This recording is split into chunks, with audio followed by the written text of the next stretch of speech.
All right, so it looks like I am live, and we've got three people here. Welcome, whoever you are. If anyone feels like saying hi to let me know who's there, you're more than welcome. I have absolutely nothing planned. I don't know what we are going to talk about, if anything. Okay, so for anyone who might not know me, I'm Mercury. Me and Ryan took this channel over from Andrew almost 2 months ago. And I had said a couple times that I would try to um, pop on once a month, every full moon at midnight. And I just happened to be on the last full moon. And this is the next one since then. So far, I have been on live every night of the full moon. Um, yeah, I'm not really sure what to say. And I sort of like burned myself out today preparing for this. All right, maybe I will start by talking about that. Hey, Ryan. Yeah, go ahead and fall asleep, and you can catch up on this some other time if you feel like it. Um, so, adjusting to doing this channel has been a lot for me. It's taken a lot more time and energy than I thought.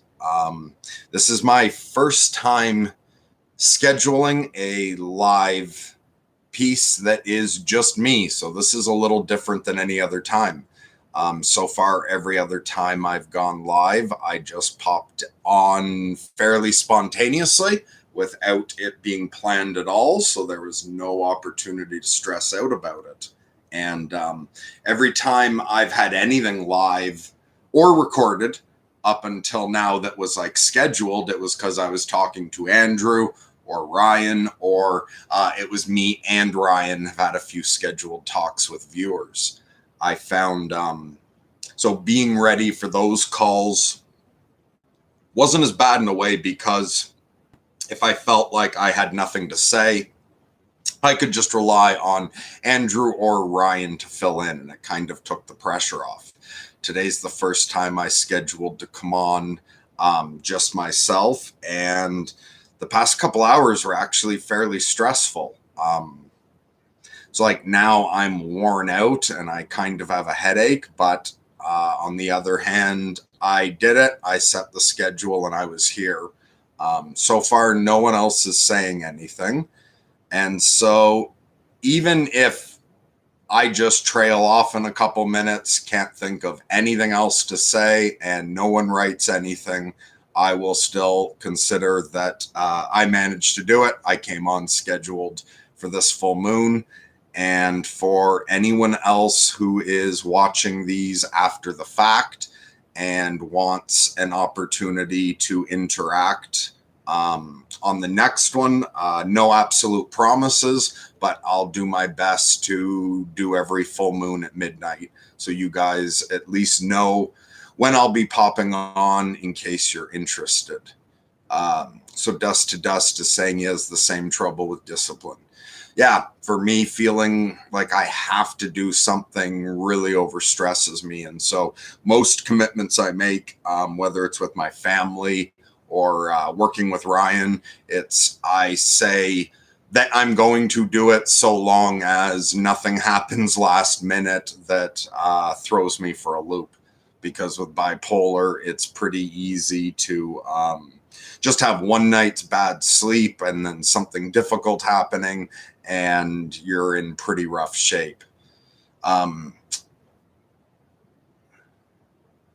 okay, hi, Caleb. From NH23. I don't know what that is. This is random. So are you just like popping on here randomly and you have no idea who I am or who the channel is? Or are you an old subscriber of the channel that didn't know about Andrew handing it over? Hey, Alan, great to see you.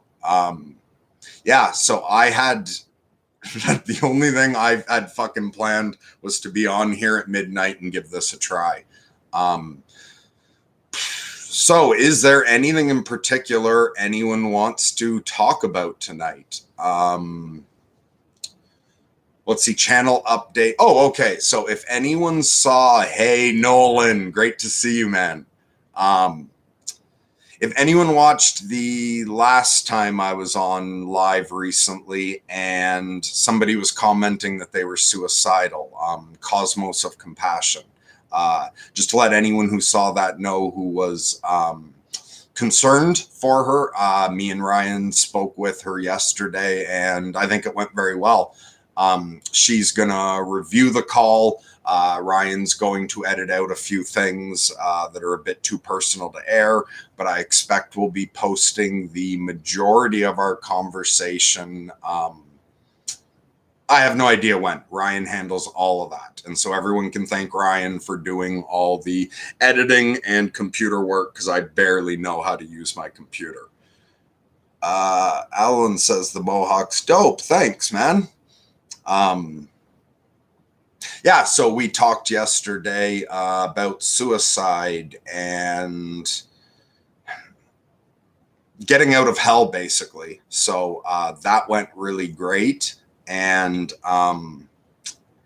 yeah, and Angelina, if you see this, thank you so much. It was great meeting you yesterday, and I'm looking forward to talking to you again. Yeah, and I don't think there's any other channel updates other than that. So does anyone have anything? Okay, so it's more comments about my haircut. All right.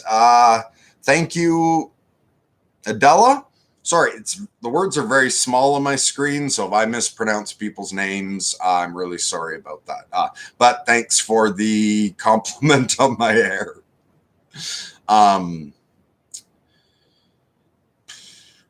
Wow, yeah, we've got 11 people here, and this is pretty fucking cool. Dust to Dust, I recognize you. Alan, I recognize you. Nolan, of course, we're friends now. It's really cool to have so many people I know on here. Do I still get racing thoughts? Yeah, absolutely. In fact, I had it last night after, we had our call with Angelina, and it went very well. It actually got quite weird. The end of it, I sort of, because I will often take the psychology framework on here.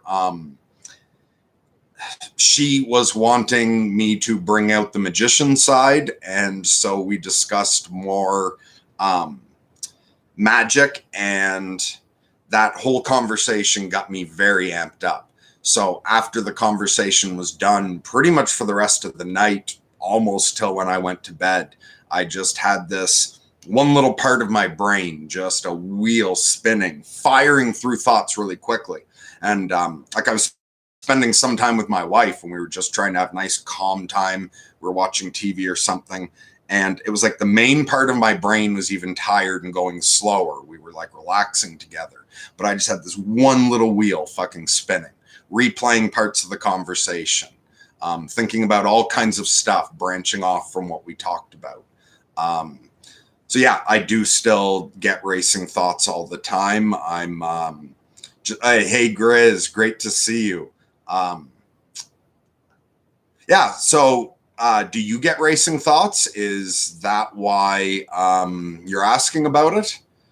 And yes, so, and we should all rejoice, for Griswold Grimm is with us. Yeah, this is pretty strange. Also today I noticed the reality of what we're doing here sunk in a bit more. Me and Ryan had a conversation about some other things to do with the channel, and him taking over the Center for Creative Choice. And lately, I don't know, in a way, this has all seemed only half real to me up until now, especially the first podcasts I did before taking over the channel. I didn't really tell anyone about that. Even when I took over the channel, I didn't tell like my siblings or friends or parents. It was only my wife and kids that knew about it. Well, other than Andrew and Ryan, obviously. And so in a way, this has almost seemed sort of half make-believe to me. It's becoming a bit more real to me now. And at the moment, I'm having a strong sense of how fucking surreal this is, that I'm live right now on YouTube with all these people that I feel like I know to varying degrees, especially you, Nolan. Yeah, this has gone by in a blur of trying to focus on my now. And I didn't really realize how far this had gone, and still don't feel like I do. This doesn't totally feel real to me. Okay, so Alan's asking, says, Mercury, do you have something to say about childhood trauma and how to overcome it? Any thoughts about your own experience with it? So I don't, I mean, like, I had problems as a kid. Every kid's got some trauma.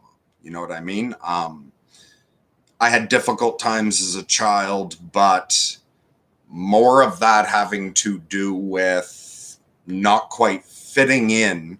But I was very blessed as a child. Like, I was never abused as a kid in any way. My parents are fucking fantastic. And so,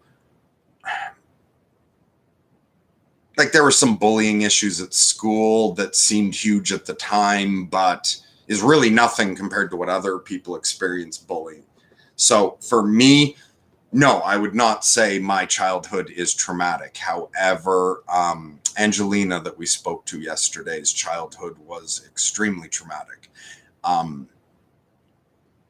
So I'm not sure. Maybe something will start coming out of my mouth next, but I'm not sure if I have anything to say about dealing with childhood trauma at the moment, except to say that we did get that into that to a certain degree yesterday.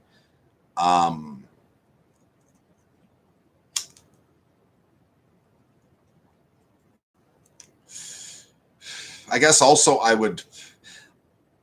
isn't that supposed to be a part of the past authoring program? And so that comes to mind to say right now that apparently part of the past authoring program will help you work through childhood trauma. And other than that, I'm going to, like, when it comes to everything in the past, I'm always going to fall back to forgiveness.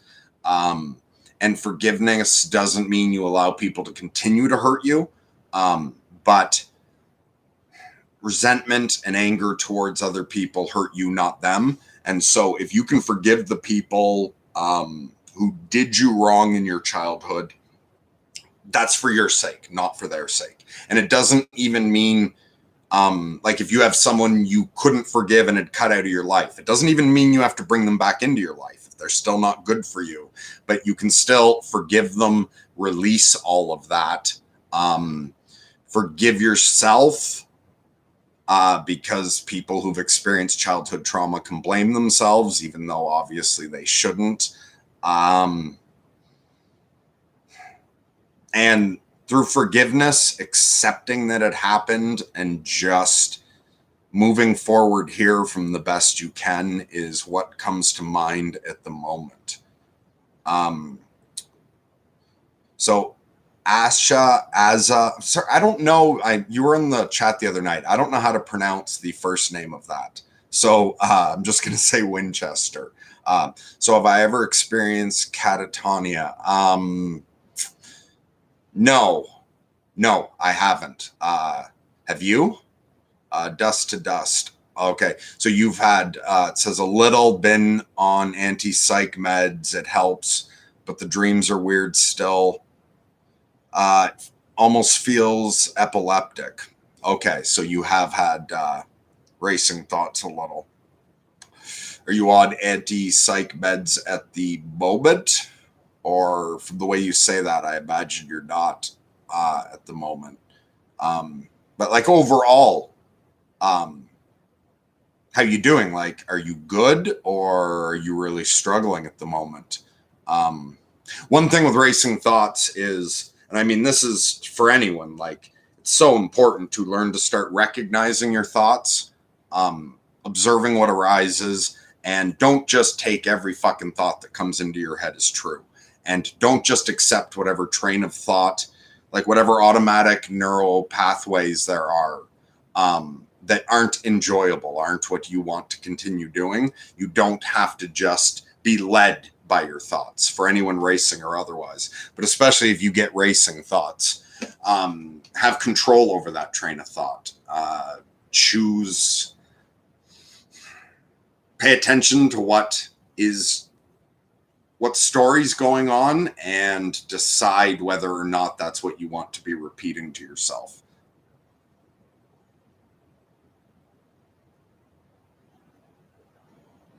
Okay, so Alan says that conversation the other day was very deep. I bet your words were very helpful to her. So he's talking about Angelina, and yeah, me and Ryan had a long talk with her yesterday, and she seemed to find it very, very helpful. She's Yeah, actually, I don't want to say any more about it because that's going to be coming out, but I was very pleased with where we got to by the end of the call.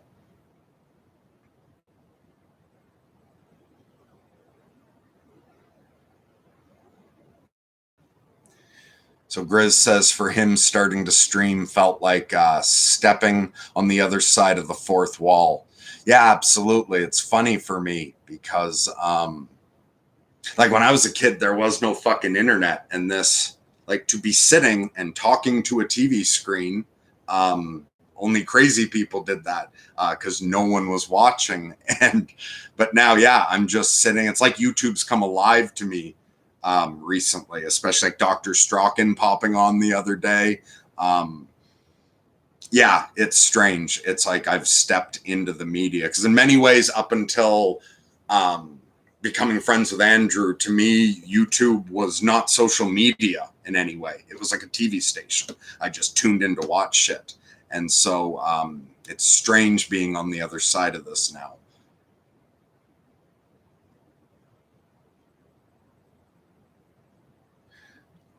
Okay, so Cat Ray says, too much weed. Have you been through a weed craze ever? I have. On one of my psychotic breaks, I smoked like a ridiculous amount of weed. I know I smoke like a lot of weed now, but I don't mean like now, like just a ridiculous amount. That didn't cause the psychosis or anything, though.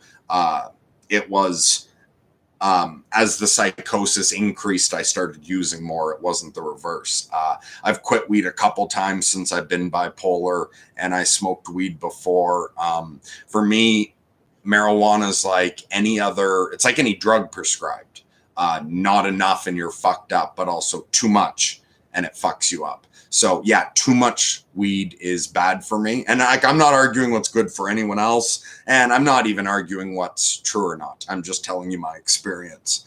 For me, too much weed definitely isn't good for me, but that's just like anything else. Too much coffee, too much sleeping pills, too much, and even anti-psych meds isn't good for you.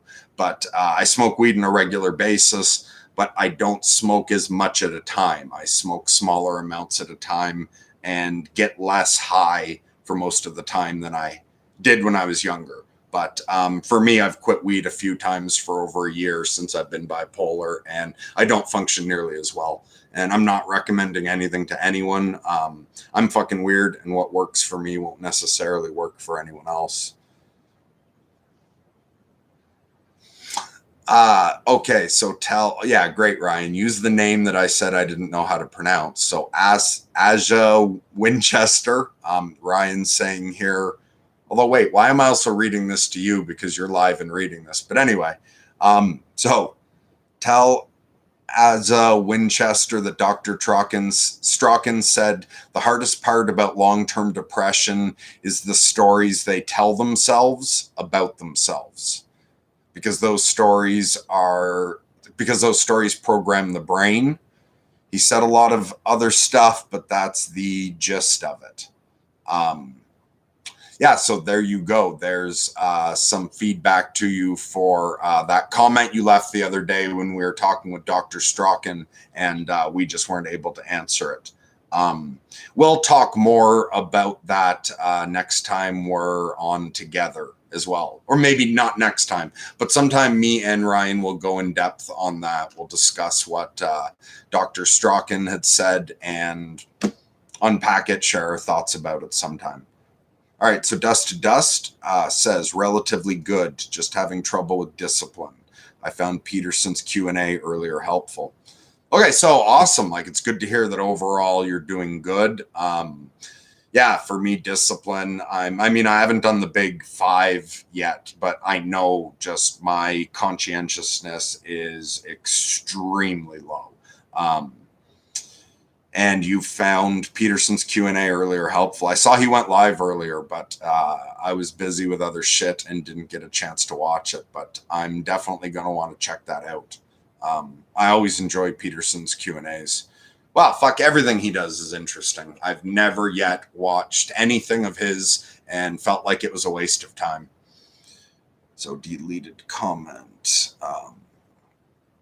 I often listen to a sermon by Tim Keller on idolatry. That helps me understand my habits. Okay, cool. Either I don't know who Tim Keller is, or I'm just blanking on the name at the moment.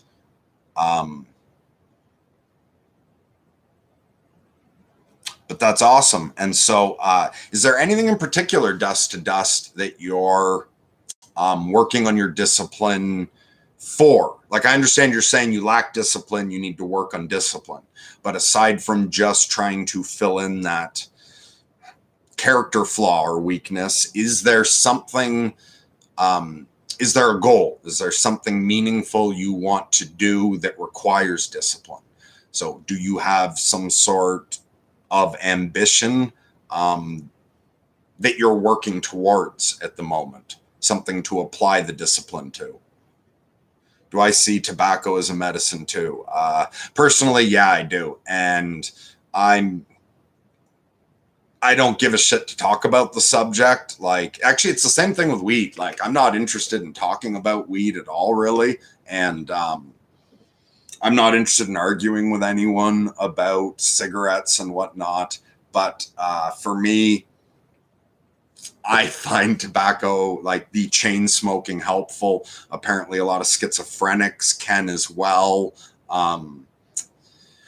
It's so fucking politicized that I don't feel like you can even trust studies. And with all kinds of drugs, there's ups and downs. And I'm not even denying the health benefits at all. But if you look at something like lithium and the long-term health effects of taking high doses of lithium on a regular basis are fucking horrible, and it'll destroy you as well.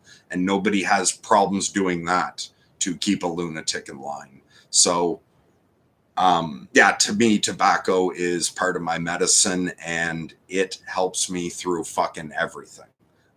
So I have no intention of quitting. Also, when you look at all the shit about placebo effects and nocebo effects and the power our minds have on our body and the way you can just fucking meditate, like visualize on exercising and your body reacts like it does. I think far more unhealthy than smoking is smoker's guilt. And yeah, so I'm not going to feel guilty about it. I am going to be one of those people who lives to a fairly old age, I think, and people go, well, shit, he smoked 2 packs a day. And if not, whatever, I'm going to die when I'm going to die. And I don't feel any guilt about smoking. And basically, so I'm also taking the route of like, fuck it, I'm doing it. I'm experimenting with belief over my body, and yeah, and I feel healthy smoking. So that's enough said about that.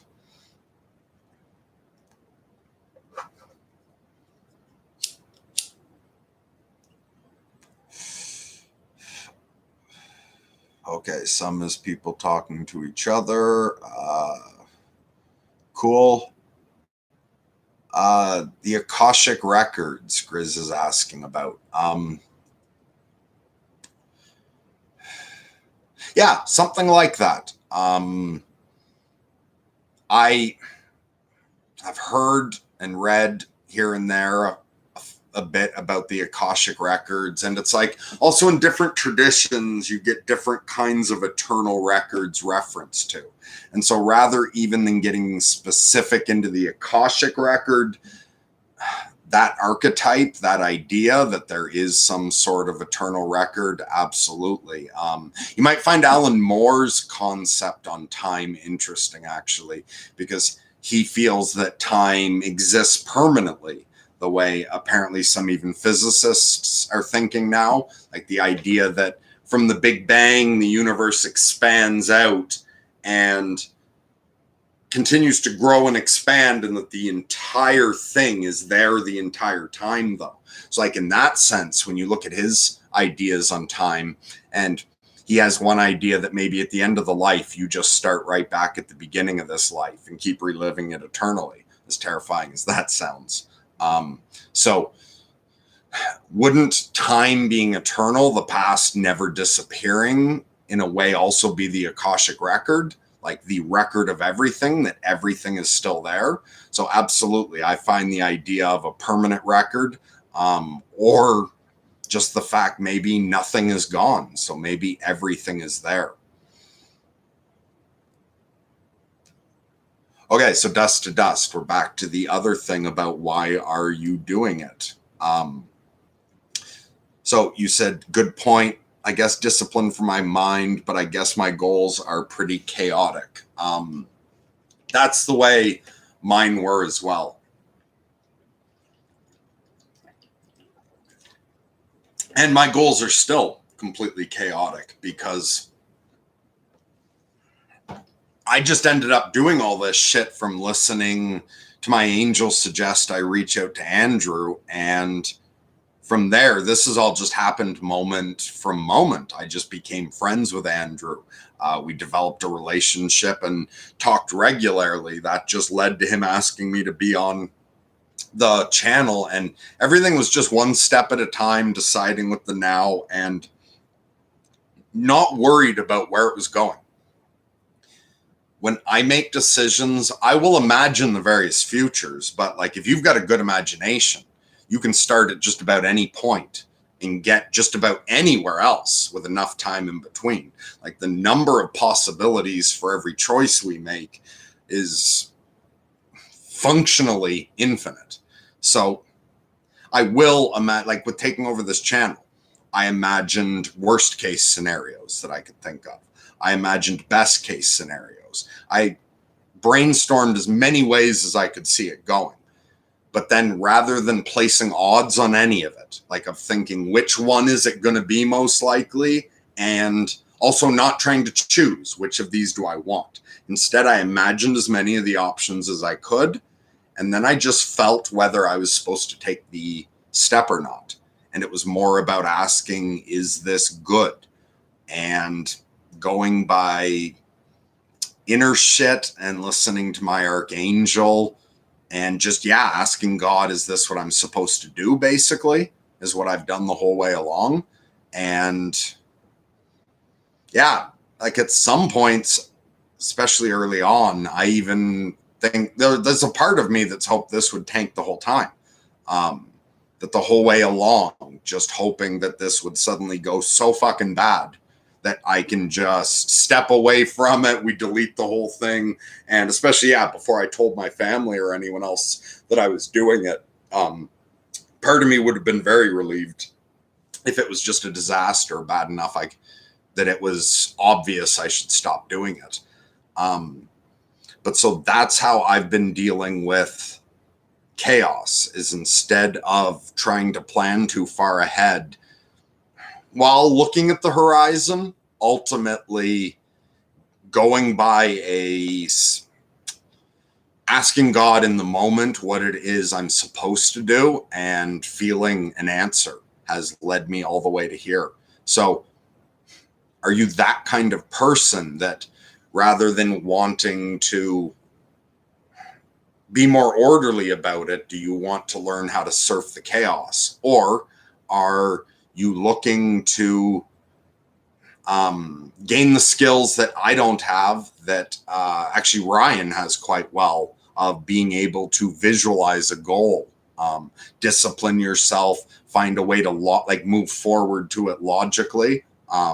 Or are you interested in learning both methods? But so yeah, when dealing with chaotic choice and trying to discipline yourself, I guess me and Ryan have both done very different things over the past few years.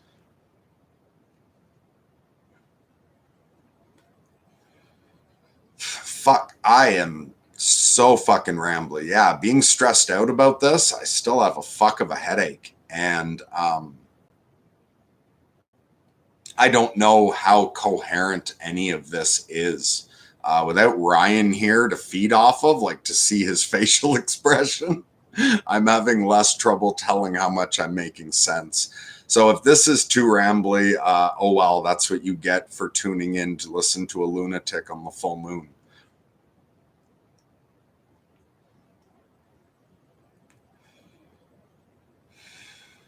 So Alan says he tried some tobacco tea and liked the effects. It helped him quitting smoking for some days. It was like my body was saturated with the substance. Okay, cool. And yeah, and anyone else who like is smoking and wants to quit, I'm also not one of those people who's like, because I don't want to, I'm gonna think poorly of people trying to quit, like the fucking alcoholic who gives everyone a hard time who's quitting. Anyone quitting tobacco, I totally fucking support. If it's not good for you, I totally support you quitting. And even like I would talk Andrew through staying off weed, like while smoking weed, talking to him. But with me and Andrew, we're very non-judgmental about each other, and we're just trying to do what's right for each other. So marijuana is good for me. It's not good for Andrew. So I was happy to help him stay off it because that's what his goal was. And he never had any problem with me smoking it. So if you're going to quit, I wish you the best of luck and quit. On the other hand, until you're going to quit, I would recommend quitting the smoke, like the guilt. If you're either don't have the fucking cigarette or just have the cigarette, but don't have the cigarette and meditate and manifest illness from it. Don't sit there thinking that this is making me sick. This is making me sick. While you're having your cigarette, just enjoy it. But absolutely, if you want to quit and if it's not good for you, and I've seen other people where I could tell smoking wasn't good for them, and they felt better when they quit. But that's just not me.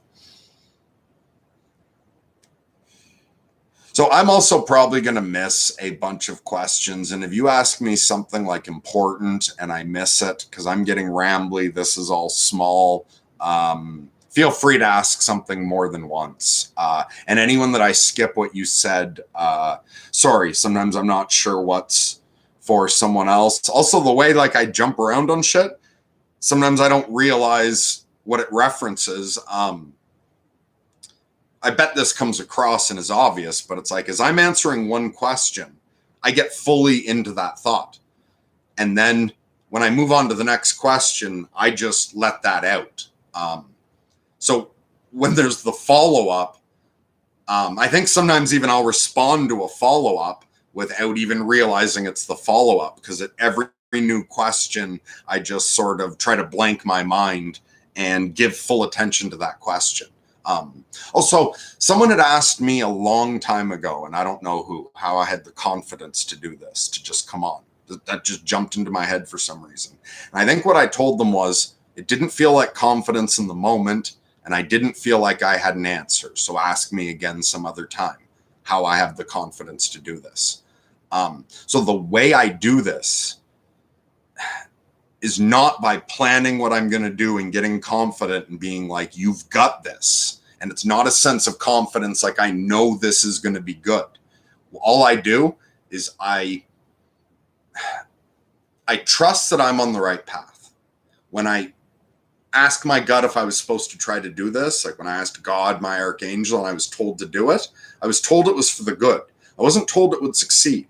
And when you feel like you're walking the path, and when you realize how every mistake's a lesson and you get all your inner shit lined up, you can trust that more. And so whether the channel was going to crash or burn, or be incredibly successful or something in between. I just trusted that whatever that was the part I was supposed to be playing right now in this, elaborate theater of life. I've just agreed to play my part and am feeling it out. And every single fucking thing I do, like every time I've come on, the very first time I talked to Andrew on camera, we talked about it a couple times beforehand. And every time I'd say, what do you want to do? Do you want to talk about yourself? And like, we work on your issues. Do you want to sort of like interview me? Do you want to talk about an issue? And he was always he was like, well, we'll just wing it. Let's just, every time we talk privately, it's great. So let's just turn on the camera and see what happens. So I had no opportunity to prepare what I was going to say. And so instead, before everything I've done, I would just be there on time to do it, except obviously popping on live. But I would just take a moment to meditate and completely clear my mind. It's like taking that step off the cliff. So I'm going to take the step. I put aside is this going to be embarrassing? Is this going to be worth watching? I put aside, what is it I'm going to say? I put aside any expectation of what the other person's going to say. And I just try to completely clear my mind and then give the person I'm speaking to my full attention without any other parts of my life interfering, without what I have to do later spinning in one part of my head, or without daydreaming about other things. I just try to give full attention and be present with the person I'm speaking to or the comment I'm reading. That's how I've done everything up till now. And yeah, and then even as we've gotten talking to other people, even like when we've had audience members on and there's stuff scheduled, I've even a few times thought like, okay, this time I'm going to go back right before we go on live. I'm going to go back and read Nolan's email or go back and read James's email chain to, get fresh in my mind everything they'd said to us. Or yesterday for sure, because Angelina was in such a delicate position and was reaching out to us about fucking suicide. I was like, okay, this time I'm going to go back through and read that chat ahead of time. Especially I was on sleeping pills that night. My memories were really foggy of it, but I just got way too busy. And it was like I was 5 minutes late for the call. Luckily, she was 10 minutes late. Ryan was the only one on time, so I didn't hold her up. But I just didn't have time to. And it was the same thing. Last minute, as I realized I was going to be a couple minutes late, I thought, fuck, I was going to go read through that. And I just reminded myself, well, you've done everything else so far by just clearing your mind and giving full attention to the moment and trusting that you will know what to say when the time comes, is how I've done all this. So to whoever had asked that question long ago, how am I confident enough to do this? If that looks like confidence to you, okay, I'm confident I'm walking the right path, perhaps is what you're seeing. But every single time I come on, I'm stepping off a cliff. I have no idea what's going to happen, and I'm just trusting it'll work out for the best. And I think a few of my live things will start with me saying, the first one I was sure I was going to delete after. But then after that, I'm sure I've said more than once, I'm not sure if this is going to go anywhere. I might just delete it. It's because I never have any idea what's going to happen. So what appears like confidence to someone is just that I'm stepping off the cliff and just trusting that if I pay full attention to the moment, I will know how to react.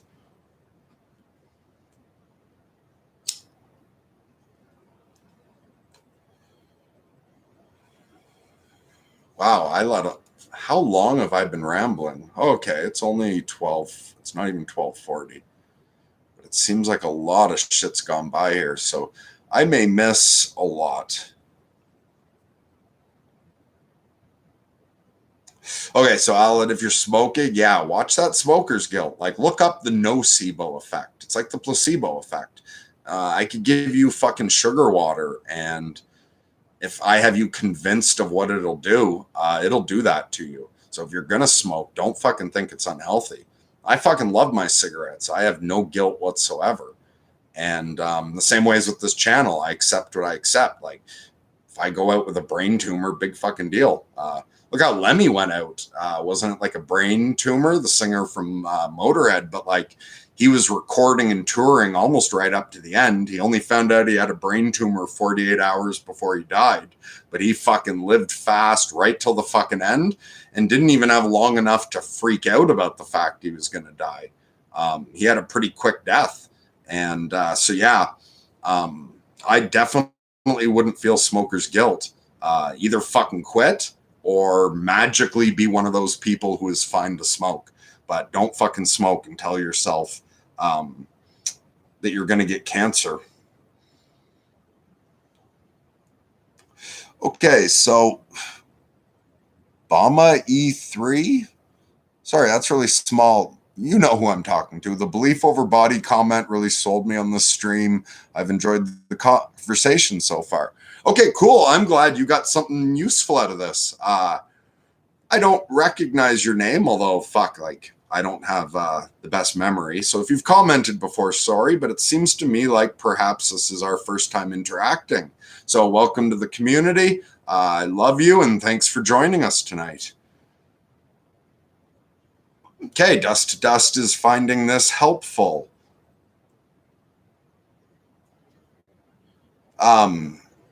You're saying you're talking back. I believe it, Dust. Funny how we come across things that we didn't know we needed.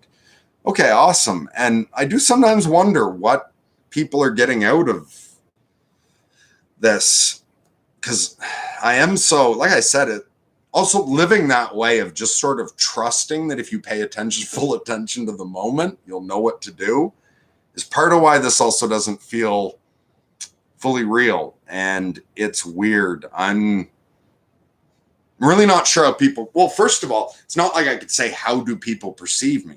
Because every single one of you perceives me differently. And for sure, there's people who perceive me as like a fucking asshole.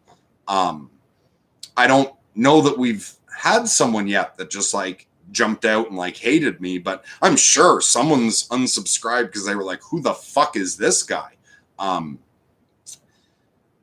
But each one of you see me differently, and like, that's cool. I'm not trying to control it at all. I'm just going to try to be honest, be myself, and how everyone perceives me is up to them.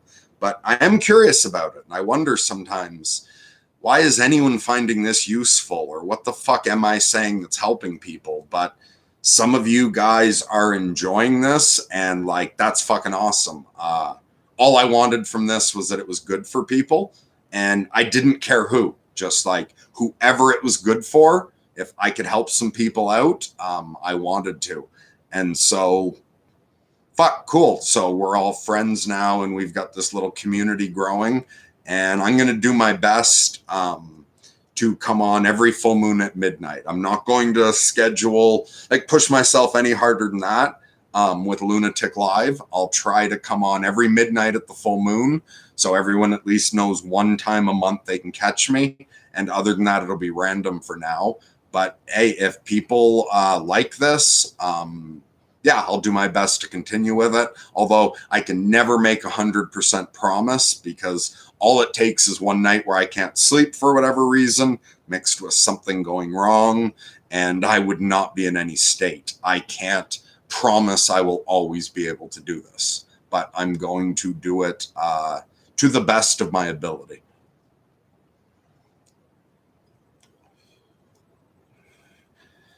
Can I describe the sensory experience of feeling an answer? Fuck.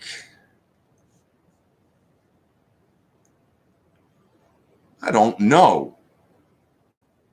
Now, this might be like what I brought up about feeling confident, where maybe later I'll have a different answer, because I know different things at different times. You can't hold all your knowledge at once. I don't always know the same things, or I'm not always aware. Fuck, I don't know how to describe it. But at the moment, it's like saying, what's the feeling of riding a bike? Like, how would you describe that you could feel the balance of a bike? You know, when you go to ride a bike, you can feel the balance. How would you describe feeling that? Is the way it's hitting my brain right now. But again, in another mood, I may have some kind of really detailed answer for that. Hey, Ryan's still awake. Fucking don't be putting off homework, or yeah, it's a weeknight. If you have class in the morning, don't stay up watching YouTube all night.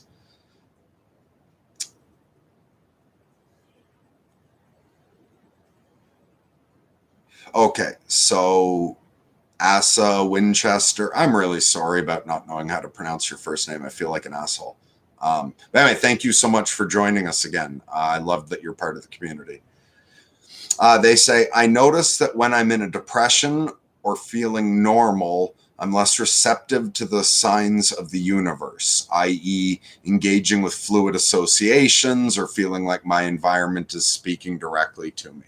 Okay, so yeah, absolutely. The synchronicities and all of that extra meaning that crazy people and geniuses get, seeing connections where there aren't any.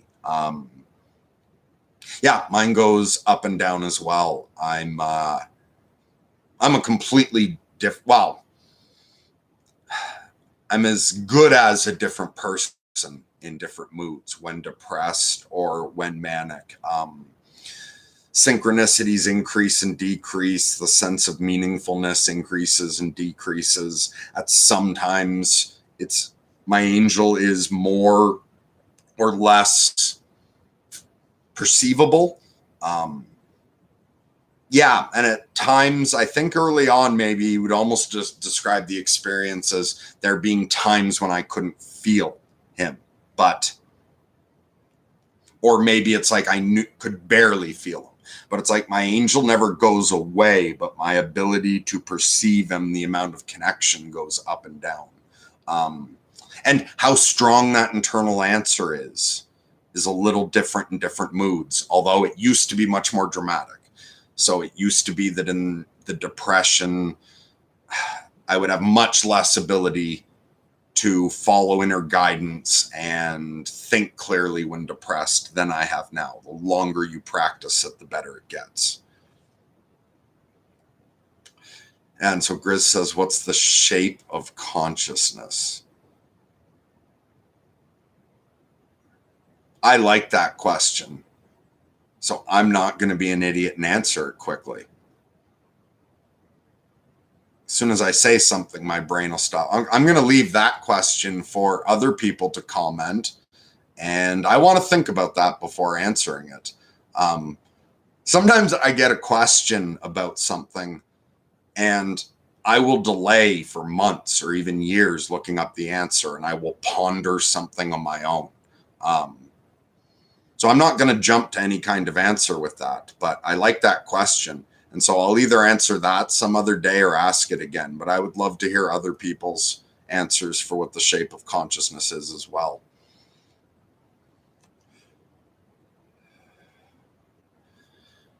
So Ryan says, yeah, depression is like having a heavy blanket of fog all over and it's hard to see through it. That's funny because I would also use the words heavy and blanket, but not fog. I've often thought that depression is like having a heavy, wet blanket over you, like a thick wool blanket with fucking sour smelling water and spilt milk, but like hot and oppressive, and the way you can barely breathe through a wet blanket.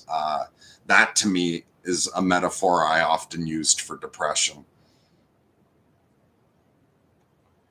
Oh, beautiful, Grizz. Yeah, for people who don't understand depression, I point to the Swamp of Sorrows scene in Neverending Story. Absolutely. And that book's fucking awesome, The Neverending Story, so much better than the movie. But the movie's also brilliant. And yeah, the Swamp of Sorrows is a very powerful metaphor for depression. Absolutely. So Adela Darling says all in moderation, smoking as such. Yeah, absolutely. Moderation's very, very wise. I steps outside of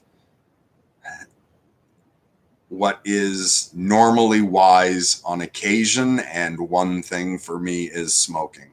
I do chain smoke, and I'm not worried about it, but absolutely, I would give the advice that all things in moderation, because I'm a very, very, very strange individual, and what's good for me isn't necessarily good for anybody else.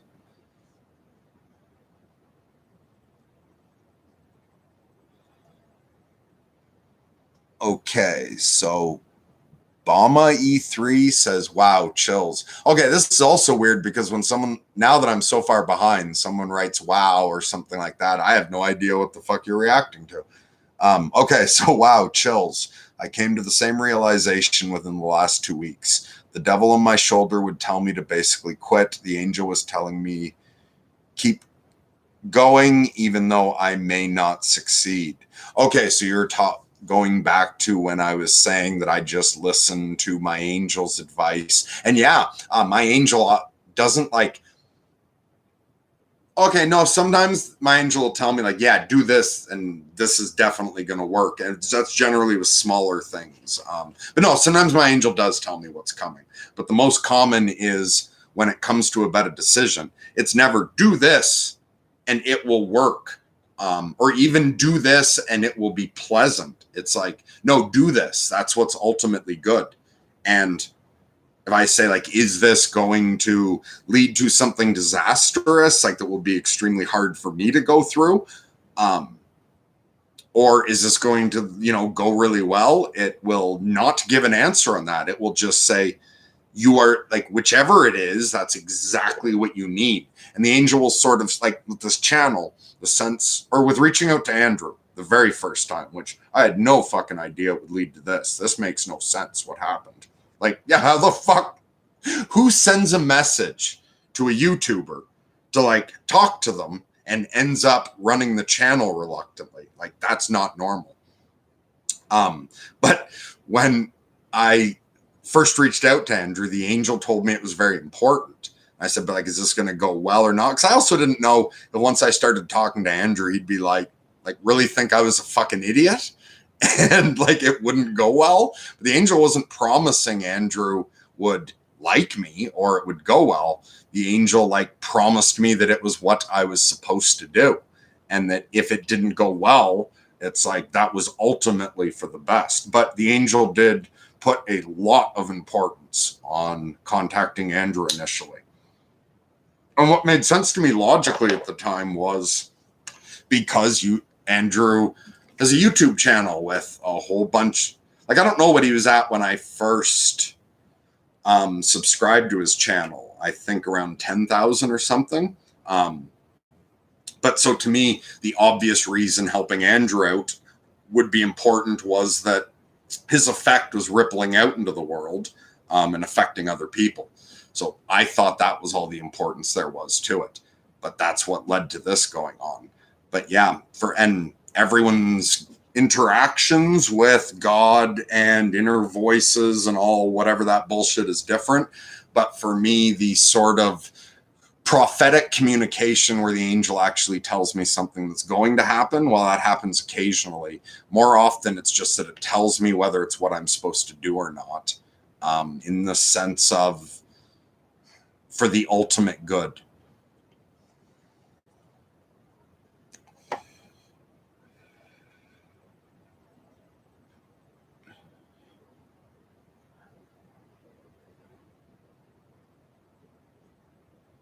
Okay, so Ryan says talking in front of a lot of people, whether online or in person, gets a lot easier after you pass through the initial shock and see that you're still okay.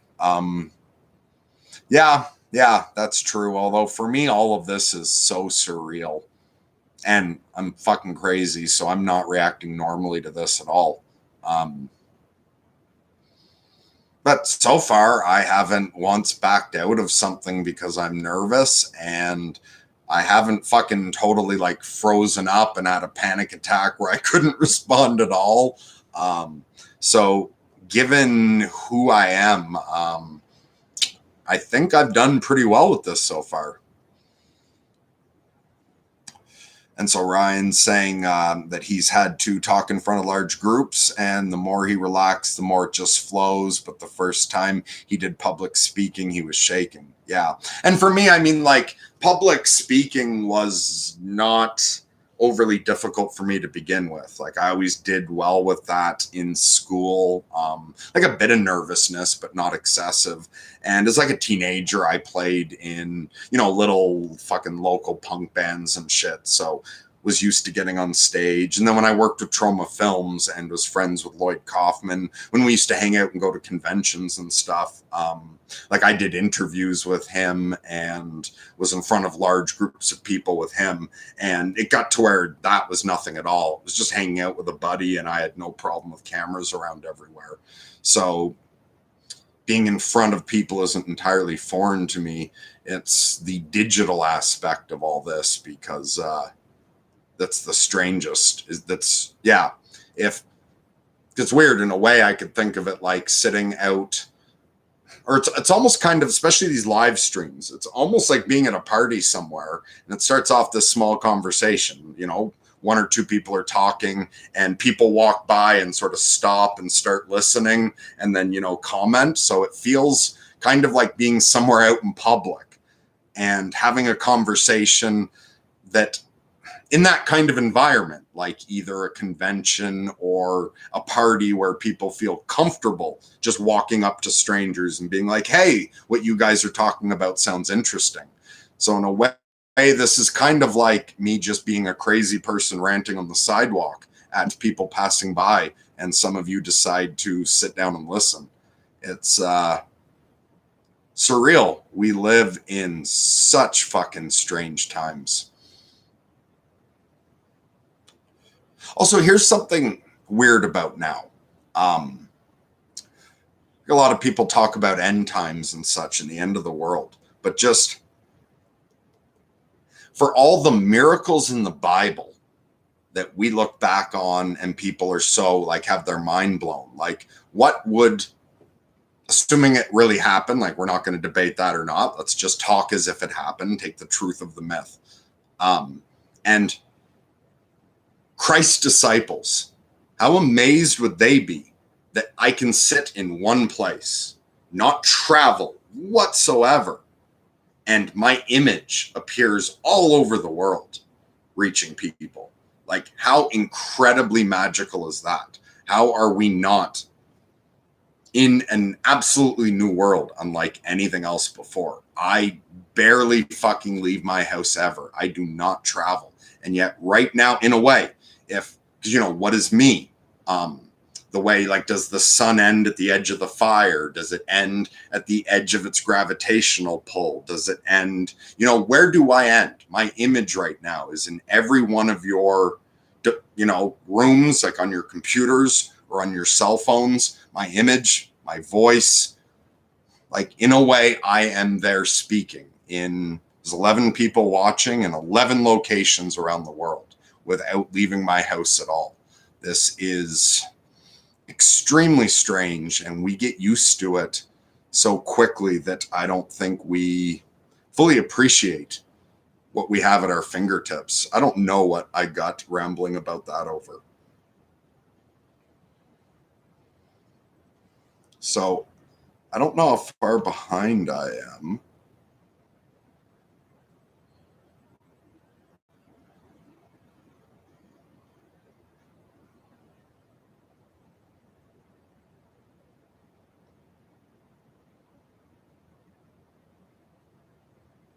Okay, I skipped a couple things. I want to get a little more current, and I think a lot of that was Grizz and Ryan talking to each other.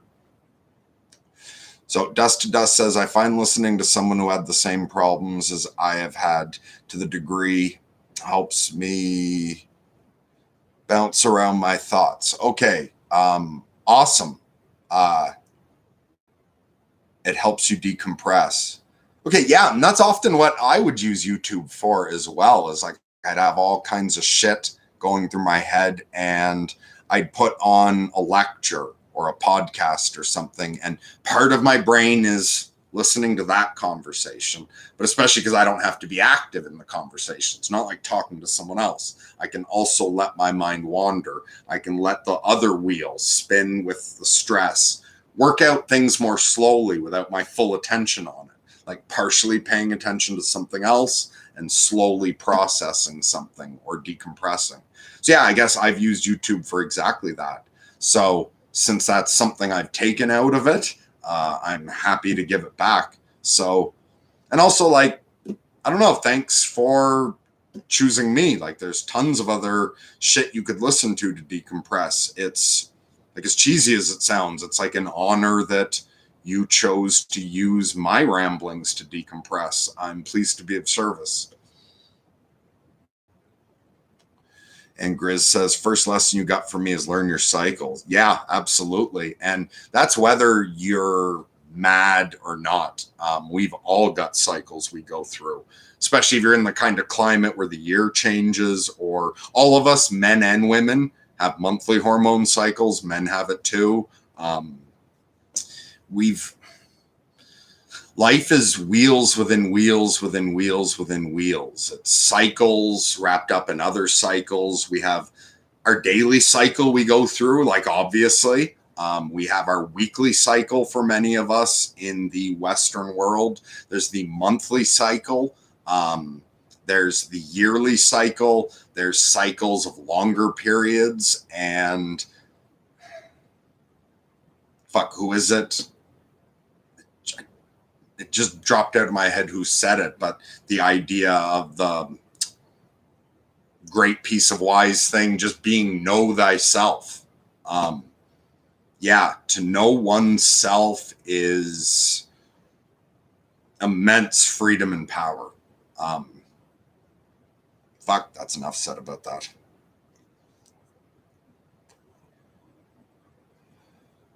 Dust to Dust says, thankful for your angel. So I'm not sure if you mean you are or that I should be. I'm very thankful for my archangel. And if you meant that you were, thank you for expressing that. I think, yeah, I'm just going to go out on a limb here and guess that anyone who's actually listening to all this rambling is thankful for everyone's angels everywhere. Grizz, yeah, being on YouTube is modern day fucking street preaching. This is fucking, yeah, well, it depends on the channel, but lots of channels are, yeah, street preaching. It's people sitting down with tarot cards, people with end of the world signs. Other people are handing out political pamphlets. I guess some of them are more like trying to get you to sign up for a credit card, and there's those various other things. But yeah, this is just a public market. Where, yeah, it's like a public market where people are just begging or selling things on the street, or the way on a nice day, people can just get talking to each other. Just it's in this strange digital dimension, and it's all fucking magical. And the way I can say it, like all you guys are listening to this now, but this also magically stays there. So it's like a market where you can also shift back in time. You can't shift forward yet and see what I haven't said yet, but you can always see what's going on now, and you can tune into everything that's happened in the past on that street as well.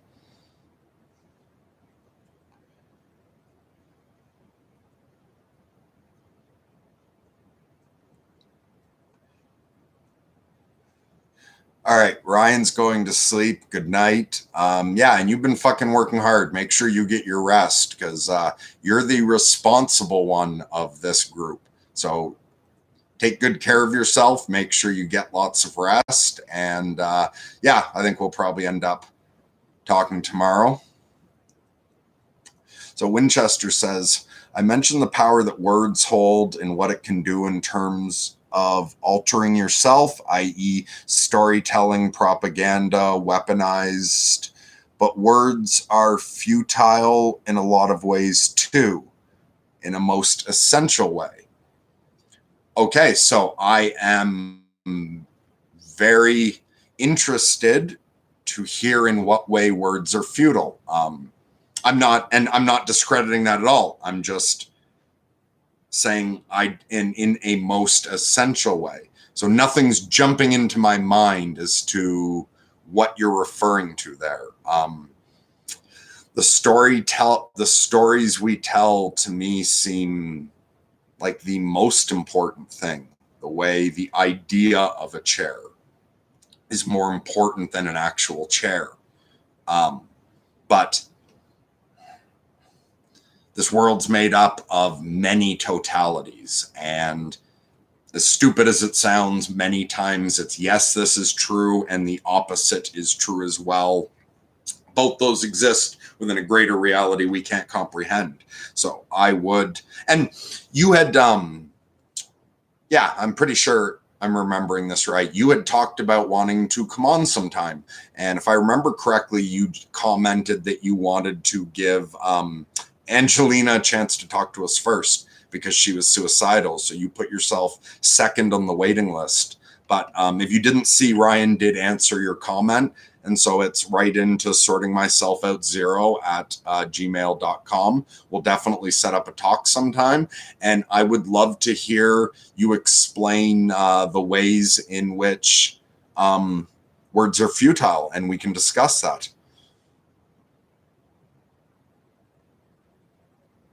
Oh, okay. Dust to Dust is also interested how words are futile. And please, don't take that question as me saying that's not true. I don't mean it that way at all. I mean it like interesting. I would love to hear your take on that. So I've actually gotten caught up. And I've been on for over an hour. My headache's gone now, or almost gone. Yeah, I just held a lot of tension trying to be on schedule today for midnight. This was hard on me, but and I often had, while I was preparing for this, it would often jump into my head, like prepare yourself, decide what you're going to talk about. Like I said, I've done with scheduled appointments with guests where I tell them, okay, this time I'm going to get something prepared, and it always accidentally just doesn't happen. So today, anytime it occurred to me, like, okay, sit down, get a game plan, I just reminded myself that that's not how I've done it up till now. And I didn't even set the goal to do a good live stream. I just set the goal to be here on time. And I was making a point of learning how to handle the stress of having the scheduled call without worrying about whether the call was going to turn out any good or not.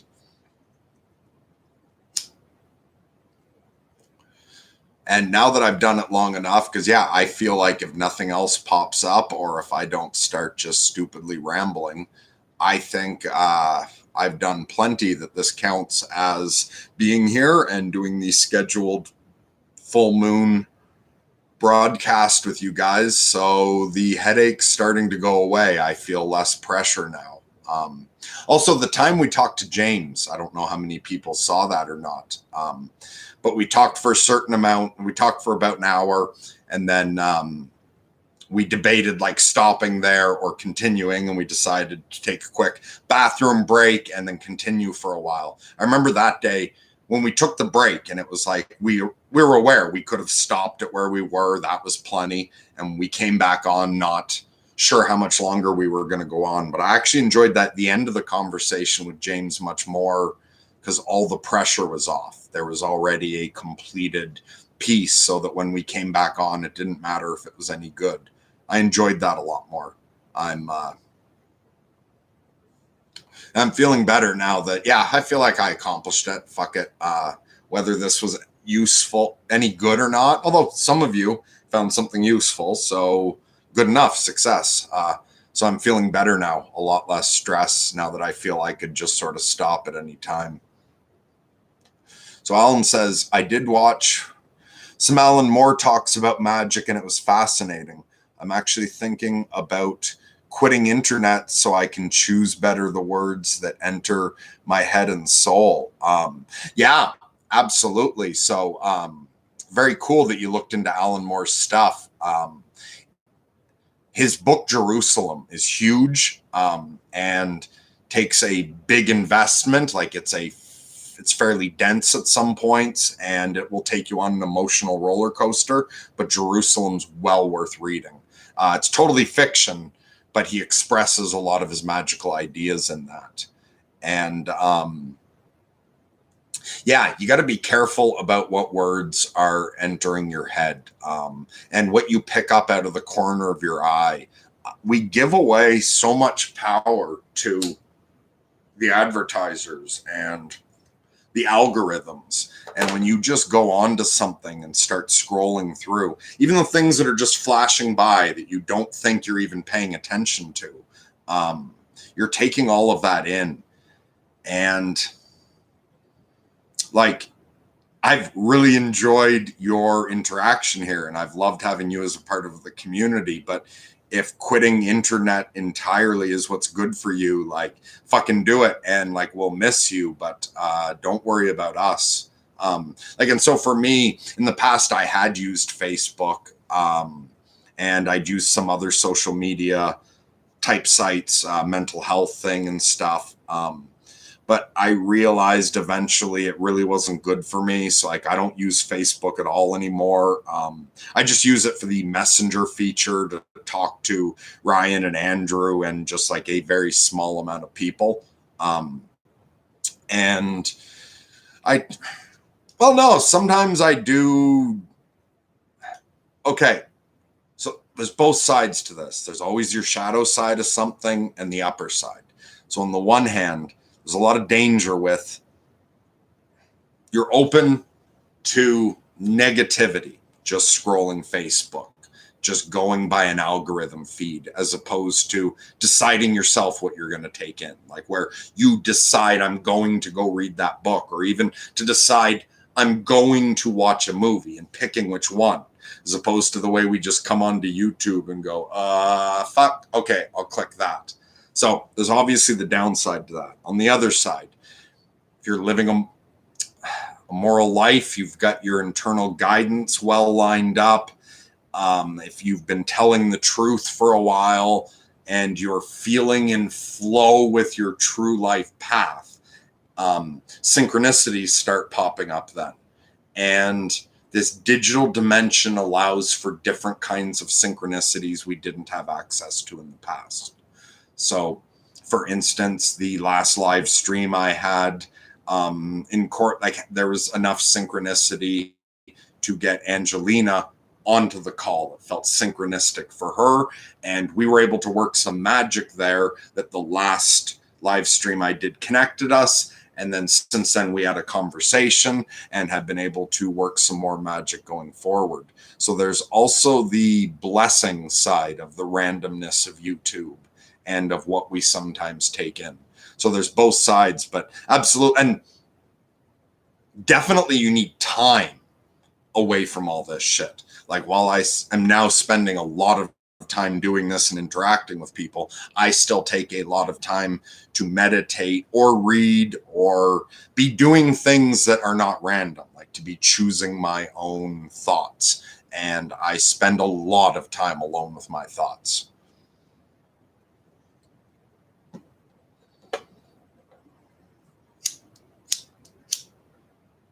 Okay. So, Winchester, this is getting back to where our stories lack power. In terms of the internal phenomena, the use of words in describing psychological torment and suffering. Okay. So you're saying where words lack the ability to convey the meaning we want them to have. There you go. Absolutely. Now I understand, or possibly understand, what you're talking about. So the power of words, the effect, and what I said before, how with the right words, I can put anything in your head and there's all that amazing power. Yes, but at the same time, they're so fucking limited. When I say red, how do I convey? Like, there's no way to tell you the exact red I'm thinking without showing it to you. When I say cold, what I mean by cold living in Canada and what someone else living in a hot climate means by cold are two different temperatures. Or the way so many wise men before me have pointed out, that when each and every person says God, every single one of us means something different. None of us means the exact same thing as anyone else. And when it comes to internal phenomenon, experiences, and especially there's that part of our brain that does not work with words at all. Like we have the side that works in language, and we have the side that thinks in a way where words are not involved. And especially in ritual states or manic states or total psychosis or in dreams and in these altered states of consciousness, we can experience revelation that is like there's so much knowledge there or sort of understanding, but absolutely none of it is in words. And there's no way to describe it. So absolutely, words sometimes just seem so pitifully powerless to convey any aspect of like the qualitative experience or of an entire realm of thought. There's a whole part of our brain that doesn't think in words at all and does have some sort of knowledge and understanding and experience. So that's absolutely a great point.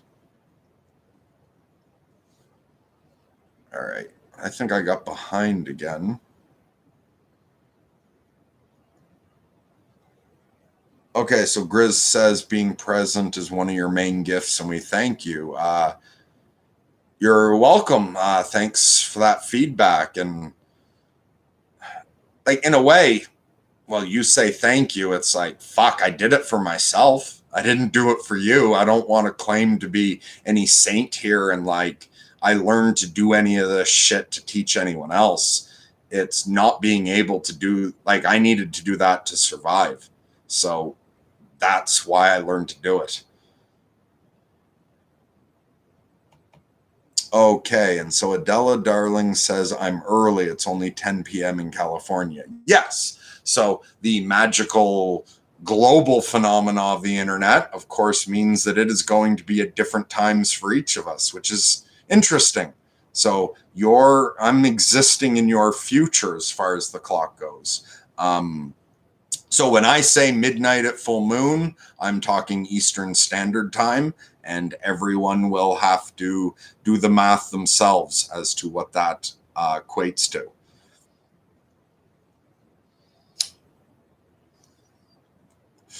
So Dust to Dust says that it's hard to describe sensations. Absolutely. Grizz says, I leave my phone off on days to start weaning towards healthy for me. I just read 5 Dune books, but I'm still tweeting too much. Okay, so awesome. Yeah, taking time away from this shit is so important. And yes, the fucking Dune books. So good. In fact, when I was saying life is wheels within wheels within wheels, I thought of Dune for a minute.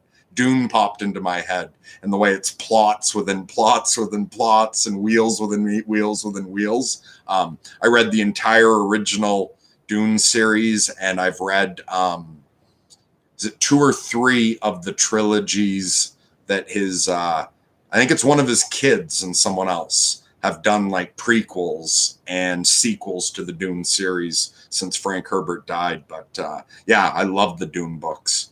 And fuck yeah, like I don't know how much time any of you have ever spent alone at the most. I spent a couple years with no phone, no internet, no car, didn't leave at all my house. Like my parents dropped shit off, or like I occasionally went over to my parents for dinner.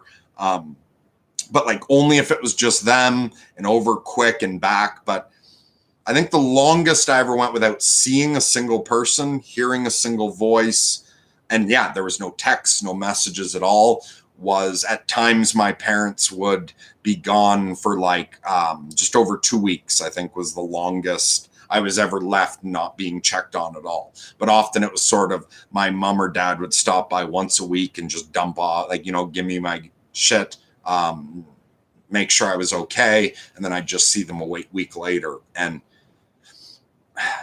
I know, like, apparently a lot of people can't handle solitude and whatnot, but after spending a bit of time like that, I remember at the time thinking, and I'm not the same way where I don't have that messiah aspect to everything where you're like, oh shit, this is great for me, so everyone needs to do it. But I remember when I first settled into that isolation and the way you could just read books and just be absorbed right in them, the way like months of where the majority of the time, 99%, like, well, actually even years where 99% of my time's alone, never having anyone else. telling me what to think, by speaking at all, by never surfing anything, like no internet at all. If I opened a book, it was on purpose. I chose the book. If I watched a movie, it was a DVD I had. Or VHS. I had a VCR still in an old VHS collection at that point. But it's amazing what that does if you can spend a few weeks or a few months entirely alone. And I mean, like what Sam Harris does, those silent retreats where you get away and you do literally nothing but think. That's amazing. But I'm not even talking that. And yes, in my isolation, or even now, I spend lots of time meditating. Well, I go in and out. There's periods where I don't meditate very much at all for a while. But yes, there's lots of meditation and whatnot. And it's great to get away from the world and just explore your thoughts. No books, no writing, no speaking. But it's also great to just get away from the world, but where you allow books or movies, but not on social media, not where there's a connection at all, where you allow hobbies, like that you can be making puzzles or walking through the woods, but extended time alone is amazing. It's such a fucking blessing that like so many other people seem terrified of. Fuck, I got a text while I was doing that, and that just distracted me, and I don't remember what the fuck what someone said that got me ranting about that. So my wife's going tonight. Or my wife's going to bed now. So I love you too, honey, if you're still watching. And yes. Okay, sorry, everyone. First thing I see when I look up is that Kevin Burger King saying, "Who is this guy?" Okay. So Kevin Burger King says, "Why did YouTube recommend this? Who is this guy?" I'm going to bet YouTube recommended this because you watch Jordan Peterson. So did you know Andrew Jokum used to run Sorting Myself Out? Hey, okay, further down, did Jordan Peterson tell him to grow a mohawk? No, Jordan Peterson did not tell me to grow a mohawk. But yeah, Peterson's the reason I got recommended to you. So this channel was started by someone else, and this channel was about doing the self-authoring program. Also, like Andrew, who started it, had Peterson was on once, and the channel was built around the theme of sorting myself out from Jordan Peterson's work. When Andrew was ready to move on and just live life away from the internet, he turned the channel over to me and Ryan. I'm just some weird fucking crazy guy you don't have to listen to. But if you're interested in like sorting myself out, psychology, if you're interested in Peterson's work, check out some of Ryan's stuff. He's not just a total nut job like me. But yeah, it's probably because of Peterson that I came up. The algorithm connects our channel with him, it appears.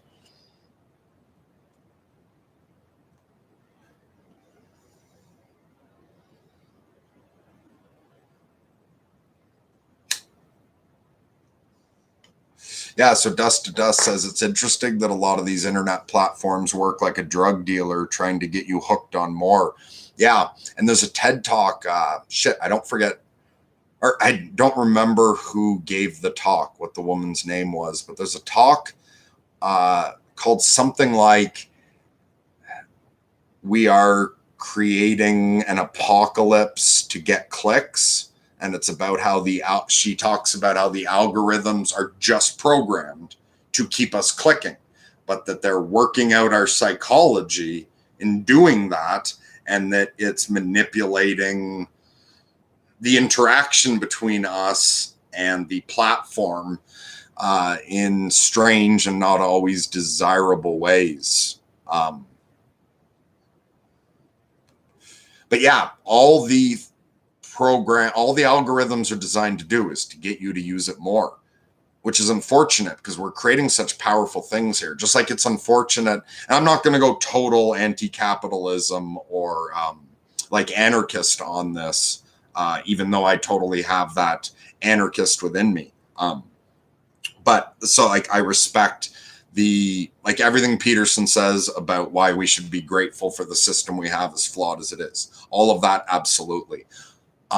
But it is unfortunate that so much of our economy also runs the same way, where a company operates based on producing the most money, and an algorithm operates just on getting you using it the most. It would be nice if instead of a car company's goal to be to make the most money, that the car company's goal was to make the best cars that are best for us and the planet.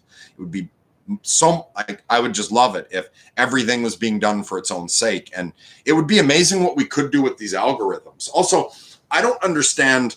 I don't fucking know anything about computers. I'm an idiot when it comes to computers. I don't know. This is all like mystifying magic to me, the way the esoteric talking to angels is mystifying to other people.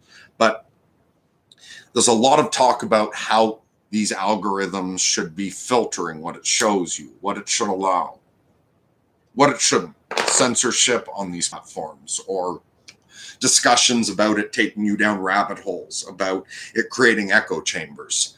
I don't understand why for each one of these things, like Google, YouTube, Facebook, there isn't a fucking choice of algorithms. Like, do you want a protective bubble? Like, is that the kind you want, that you only want to hear the things you want to hear and you don't want to? Or do you want to always be challenged on things, so that the computer watches and sees that if you've looked up a lot on one subject, but that it's only on one end of the subject, that it goes out of its way to show you the other side?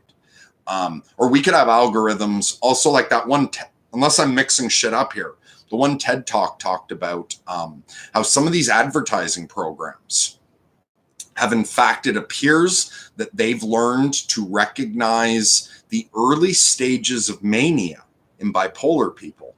And so for people who don't know, bipolar, you go like down, super depressed, you go up into mania. But one thing about mania is you become incredibly reckless with money. Money seems like nothing in a way, but also it seems certain you've got tons of money coming. And so there's no problem in the world with maxing out your credit card for any ridiculous reason at all once you're manic. If you're manic and you've got, like, unless you've learned to be mindful of that aspect and counter it, if you're manic and you've got your whole paycheck in your pocket, you'll drop it on fucking magic beans if you get a synchronicity telling you to buy those beans. And apparently some advertising algorithms have learned to recognize the onset of mania in people based on their Facebook or Twitter or Instagram use. And in fact, the algorithm can recognize it before people would. So anyone who's known someone bipolar, as they're going into their manic phase, at a certain point you see it. You're like, okay, I see the early stages of this. Apparently the algorithms learned to recognize it even earlier. And the algorithm appears to have recognized that this means they're getting close to being reckless with their money. And it knows the kind of shit to send to those people. So you will start getting like expensive trips or gambling, but like really big ticket impulse items, the kind of shit that manic people will buy on a whim and like regret later. Apparently some advertising algorithms have learned to recognize that and, like exploit it.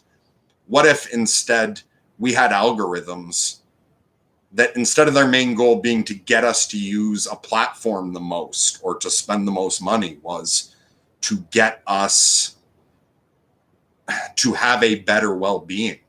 What if instead of that algorithm targeting you with things, that algorithm were to start popping up, mental health awareness things, or like our algorithms could be really watching our back if that was what we were programming them for. But I don't understand why with all of these, you don't have a choice of sorting algorithms.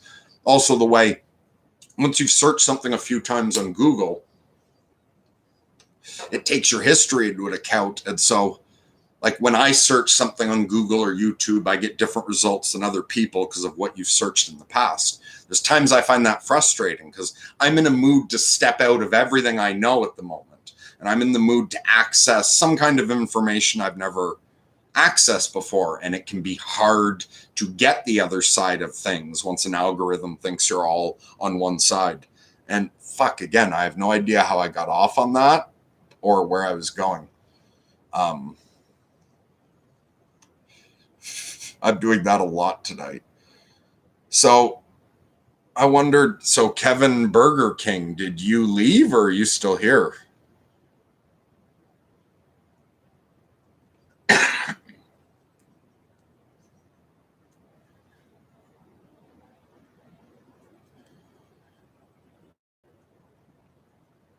So you guys responded to Kevin and, oh, wait, wow, there's a ton of stuff here.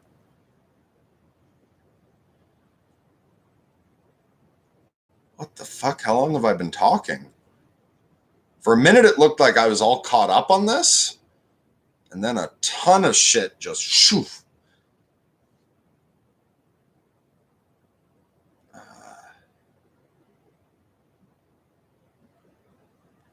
Oh, okay. Grizz is saying, did Ryan pass on the link to that clip about JBP and the Holy Spirit? Yes, got it the other day. Can't wait to watch it. I've been so fucking busy lately. Like yesterday, I was 5 minutes late for that. And yeah, I'm really looking forward to watch. And I really appreciate it. When he sent that, I was like, fuck, like, I'm really grateful for the quality of audience we're getting. I just wanted to see that. I said it, and you fucking took the time to look that up and send it to me. I really appreciate that, Grizz. Absolutely. I'm looking forward to watching it. Ryan sent it. I just haven't gotten around to it yet. But like, I'm so grateful. Like, thank you to all of you. You're fantastic fucking friends. I love this little community we're developing here. So Bama E3 says, I love JBP, by the way. Yeah, I think most people here probably do, but except it looks like this is followed up by Kevin Burger King saying JBP makes stupid people think they're smart. That is a common accusation against Peterson. And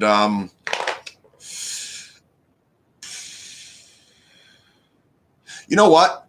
Like, there might be some truth to that, like, in the extreme, the way a lot of people mean it, because some people mean it like it's only stupid people that like Peterson, and stupid people like him because it makes them feel smart, but Peterson himself isn't even smart. So if you mean it that way, I would end up disagreeing with you. On the other hand, if you don't mean just stupid people, I think the way Peterson can articulate some things might make stupid people feel smarter because like if they're able to follow something he's saying.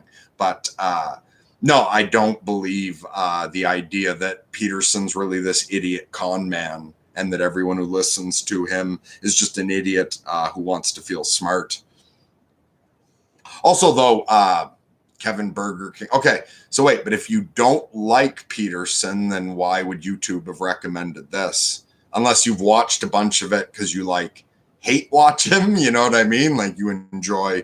But if you want to be a part of the community, you don't have to like Peterson to be here. Like if you're respectfully disagreeing, we can totally disagree about whether Peterson's worth listening to and still be friends and love and support each other.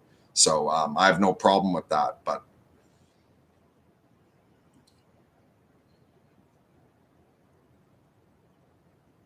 okay, so then Alan's talking about, not entire. Okay, so this is jumping back to cutting out internet time, that you're just definitely going to make time away and that okay, so I'm glad you won't just disappear completely, but absolutely carving out a portion of your life internet free, I think could be very helpful for many people.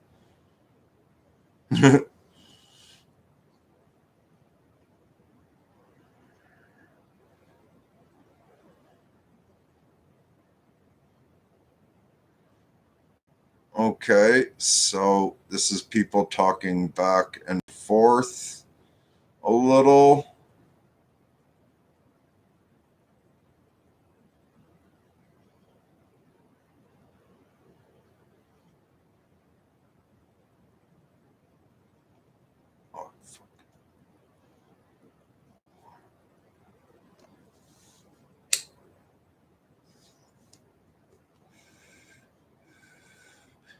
Okay, so Alan Barboza says, I'm very grateful for the treasures I found here.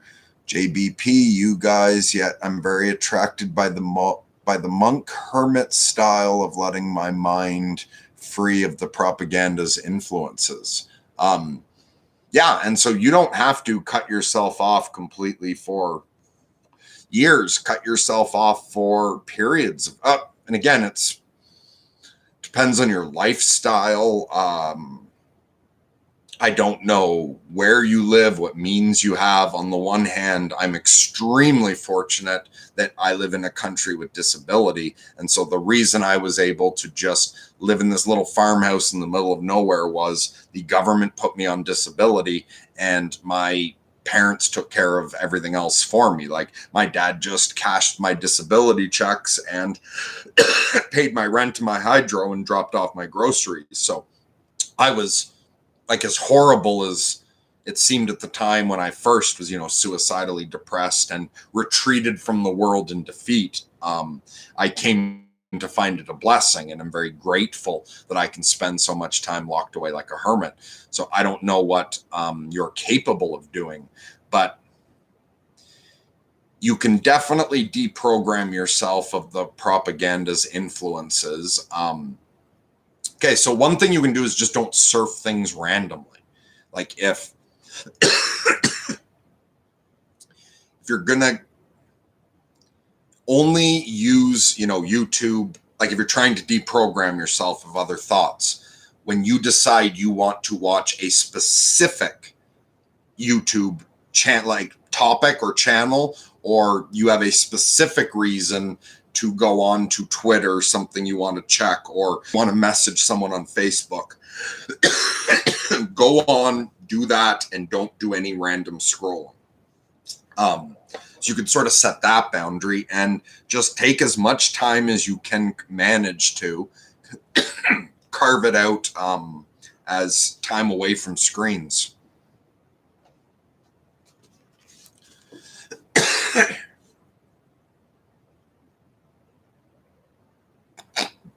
Okay, so Kevin Burger King says, was the other guy who originally owned the channel some beta fat guy from Alaska or something with a FAP addiction? The channel did have that theme previously, not from Alaska, but yes, Andrew was discussing his issues with his weight, with that addiction, and yeah, that's the channel you're watching now. So me and Andrew became friends. He's moved on and is having a wonderful time in Tonga now, is quite a different person from when he started, but he decided to take his life more private and asked us to take it over. So Alan says, do I read Plato? Yeah, I love Plato. It's another cool thing about YouTube as well. Like I've read some Plato, I've got a bunch of books, but also the way they're on here as audiobooks is wonderful. But Phaedo or Fido, however that's pronounced, is awesome. I love Alcibiades. That one's great. And I had often thought like me and Ryan should record Alcibiades for this channel because I don't know, that one, I just love that one. Okay, so Kevin Burger King just deleted all his comments. And it appears there were a lot. I didn't know you could do that. Like just delete all your comments at once like that. It says I could view deleted messages. Like if I wanted to, I could call any of these up, and there's this whole string of them that are coming down after. But out of respect to you, Kevin Burger King, because you've deleted it, I'm not going to try to open any of that. So for whatever reason you did, and yeah, I hope me or anyone else here didn't upset you in any way. Yeah, not sure what else to say about that.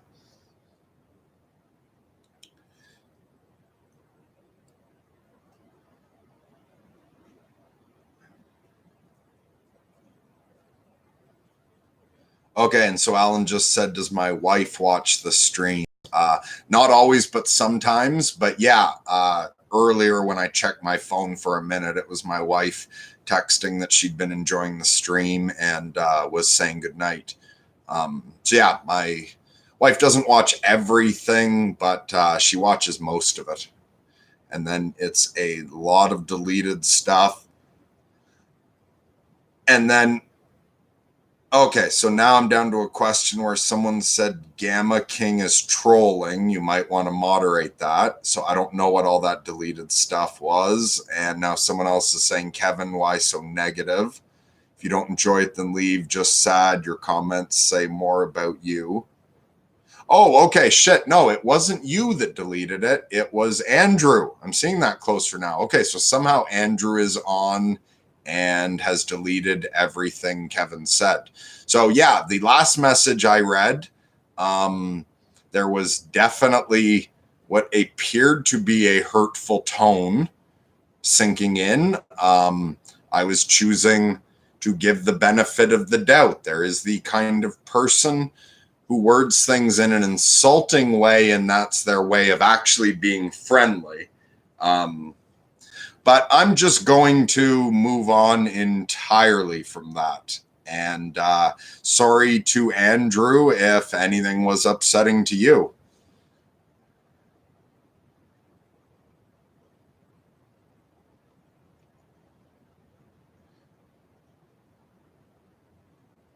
Okay, and so I will also just leave alone everything that is responding to that as well. It seems like some people are being fairly nice about it.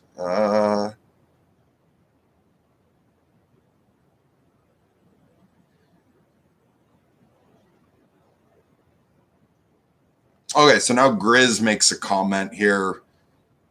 It'll be interesting to see which social norms develop as the audience self selects. Yes, absolutely. Part of me is a little curious what exactly that guy wrote the whole way down, but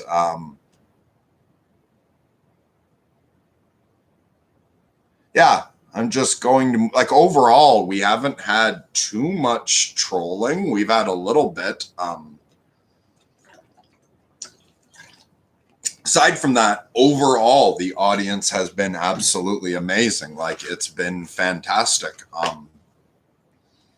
So far, the norms that were beginning to take shape, I thought were excellent.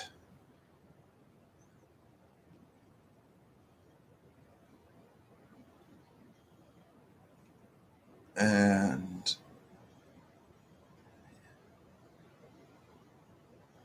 okay, so I will jump past where Kevin was timed out.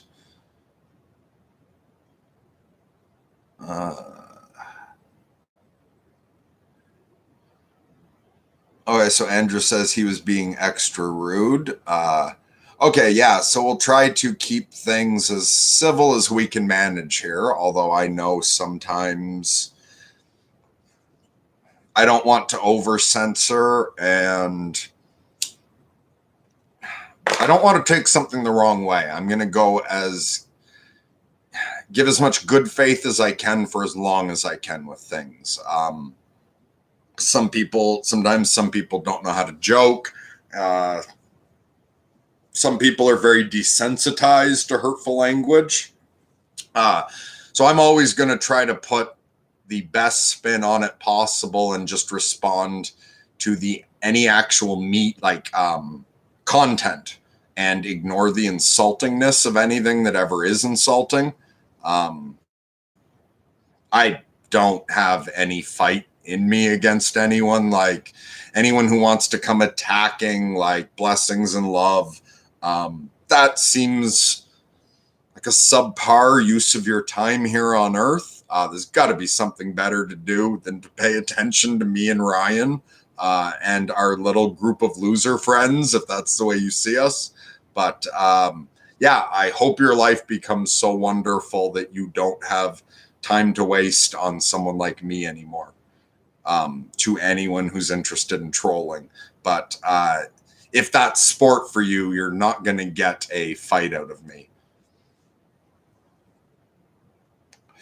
So Taryn says, do I rent or own my place? I rent very, very cheaply. Although I was supposed to be buying this place.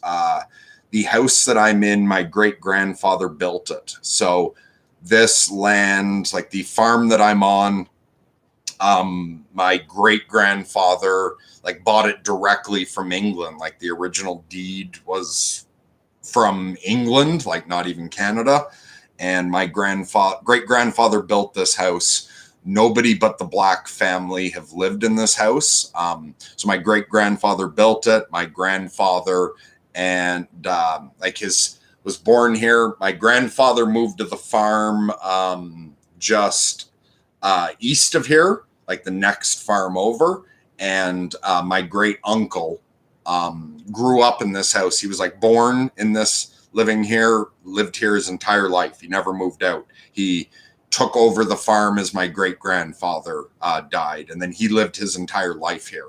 And his wife lived here after he died, and so fuck yeah.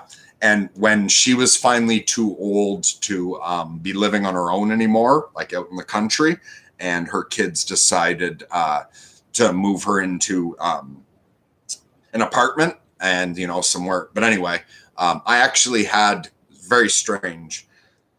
I've been on for a long time, so I don't think I'll tell the whole story, but I had a dream one night that my dad came over and said, you know, Gwen's moving out of her place. If you want to buy it, I've got it all arranged, blah, blah, blah.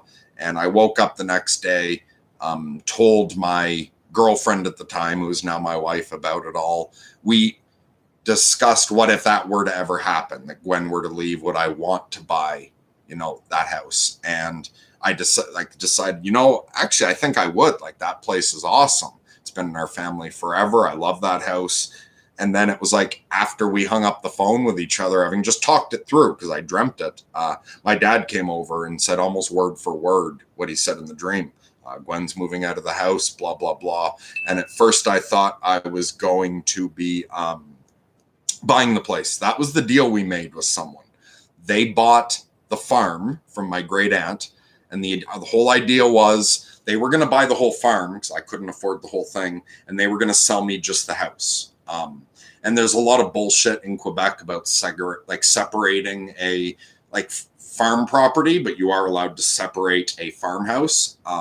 And what we did was we agreed that he would buy the whole farm. We agreed the price I would buy the house from him for, but it was easiest for everyone because like my dad was doing this. It was easiest for just at first for him just to buy the farm, and we were going to, after a year or two, do the actual purchase, like separate it. My dad was going to finance it and such. So the idea was I would just rent it for the first year or first 2 years. And for various reasons, it was best for everyone that was when we started it officially. And for the first 2 years I lived here, I thought I was working towards that. Right before the 2 year mark, when my dad went to talk to the guy who's been a family friend like whole life, the guy changed his mind about selling the house and said I could continue to live here for an indefinite amount of time, but he doesn't want to sell the house anymore, which I found extremely upsetting. And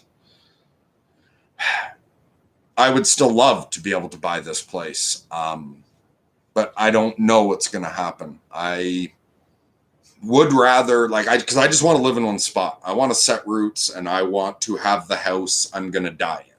Like, I want to not have to move my sofa anymore, or oh, and by the way, Potato on another live stream was joking about the dude sitting on his grandmother's sofa. Yeah, this is my grandmother's sofa. I got it after she died. So Potato is making a whole bunch of jokes about this being my grandmother's sofa. Yeah, it's my grandmother's sofa. But anyway, it was really difficult to deal with the fact that I wasn't going to be buying this place. Like, the creek that runs through this farm is called Black Creek. My great-grandfather built this place. Nobody but my family's lived here. My great-grandfather died in the room right over there. I love that. I thought I was going to get to die like in this house. I'm still hoping that will happen somehow, but at the moment I'm renting it, and the person has not yet changed their mind about selling it. Also, I don't have the means to buy it. I would be relying on my dad financing it and letting me pay him off somehow, and my dad is not well off financially either. Um, so yeah, that's all the long ramble about. Oh, but ultimately, yeah, I'd love to have the house I'm going to die in, and be able to leave it to my kids because I've got 4 kids. But I'd love to have a spot that just if I want to, I could put the energy into painting a wall. I mean, like a mural that I could, really make the place my own, like, and wanting to leave it for the next generation. But I don't know how that's going to happen yet, if it is, or if I'm going to have to accept at one point that if I want to be living in the house that I know I can die in and leave to my kids, that I'm going to have to move somewhere else.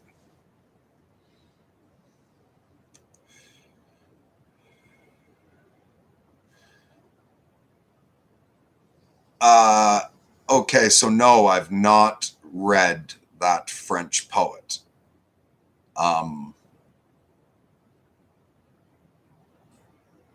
or I've read some of it somewhere or heard it and am blanking on the name, but not that I'm aware of.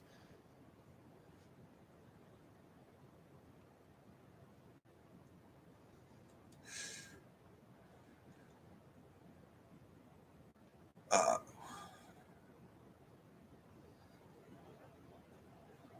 okay, so Alan's saying any tips on being always very, very, very careful with our words, just as I do. First of all, I don't think I'm a great example of it. I'm trying to do that very well and I'm getting better, but I don't do that nearly as well as I'd like to.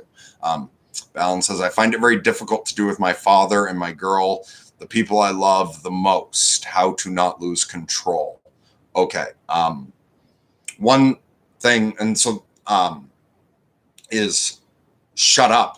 If you're having trouble control, so one of the ways I got so much control over it is I spent so much time alone. That means I was not talking that whole time. The easiest way to not say the wrong thing is to not say anything, and take time alone, take time quiet. Also, just be more quiet with people. Listen to them more. Give the shortest answer you can.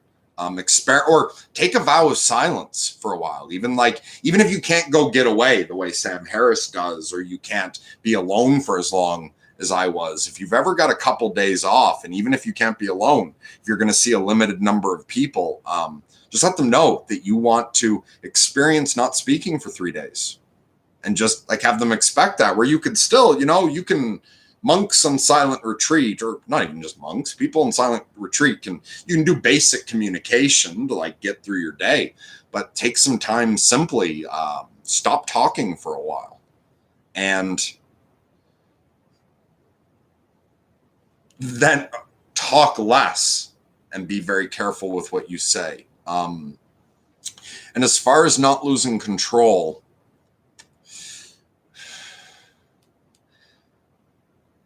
I've got a good ritual for that, about gaining control of our inner world. I feel too tired. I've been on for almost 2 hours now. I feel too tired to get into it properly. But at some point, I will give you a meditation and a ritual to, if you're talking about losing control of your emotion, getting frustrated or irritated or angry with people.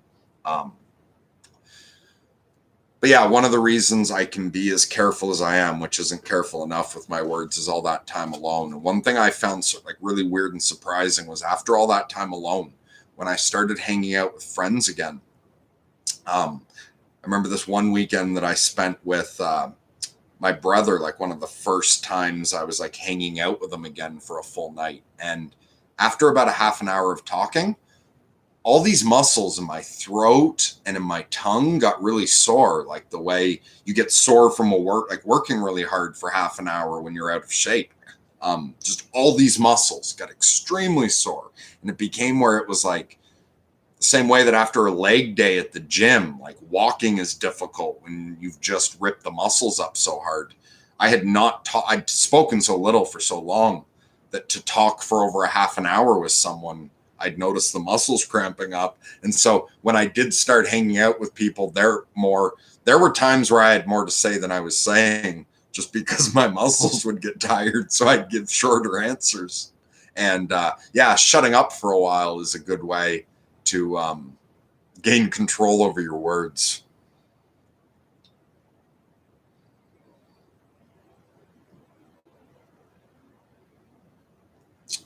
Good night, Grizz. And yeah, I think I want to go offline soon too. Like, I think it's great you guys find this useful, but nobody could possibly need over 2 hours of my rambling, do they? But thank you so much, Grizz. It was great having you here. And night, night. Have wonderful travels through the dreamlands. Have a lot of thoughts on life improvement. So Taryn Marine saying that. I don't know if that's a question or you're saying you have a lot of thoughts on life improvement, but awesome. I would love, yeah, I think maybe I'm going to be wrapping this up soon, but we could talk more about that in the future. If you're saying you have a lot of thoughts, I know those little messages are limited what you can write, but anyone who wants to share any ideas with me in the comments under this, I won't necessarily respond to the comments because I'm sort of easing into this and I need some like certain amount of barriers. So I'm trying not to be responding in comments and connecting that strongly, but I definitely read them all. So if anyone wants to tell me all about something that they think I will find helpful or other people will, feel free to write out something big in the comments section. Oh, I'm sorry to hear, Taryn, that the house your grandfather built in the countryside is gone. Okay, Dust to Dust is going to bed. Yeah, so it seems like a lot of people are also done with this stream now.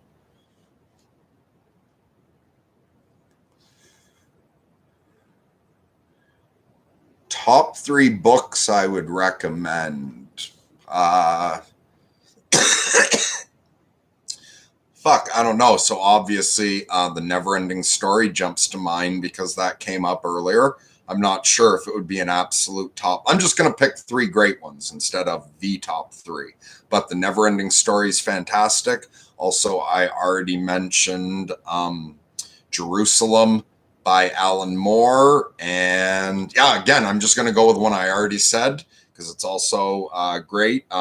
Fido or Phaedo, I'm not sure how it's pronounced, but Plato's book about the death of Socrates, where he's on trial and everything, like Phaedo. So, and for something I didn't mention yet, Cabal, The Nightbreed by Clive Barker. It's horror, but it's a fantastic story. It's one of my favorites. And the graphic novel Watchmen by Alan Moore as well is so much better than the movie. And obviously with Peterson's channel, I'm going to recommend 12 Rules for Life because that book's great. I've got Maps of Meaning and I've like skimmed through it and read it parts, but I haven't sat down and read all of Maps of Meaning yet. So I can't recommend it or not.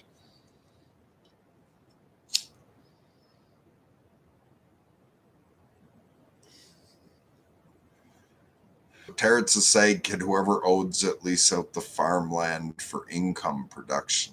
So if you're talking about this farm, yeah, the person who owns it uses the fields, and I just have the house and the yard for my use. But yeah, I don't know what's going to happen with the farm. Okay, so Alan's asking how old my older kid is. Yeah, fuck it. There's nothing wrong with that. I don't want to get too much into talking about my family life, but my 4 kids, like, so my oldest 3 kids are my stepkids, technically, but I call them all my kids. I love them all equally. The other 3 kids have no other father. I'm the only father they have. So I don't call them my stepkids, but my older children aren't my biological kids, but so I've got a 16-year-old and a 15-year-old, a 7-year-old, and then I have a 3-year-old that's biologic.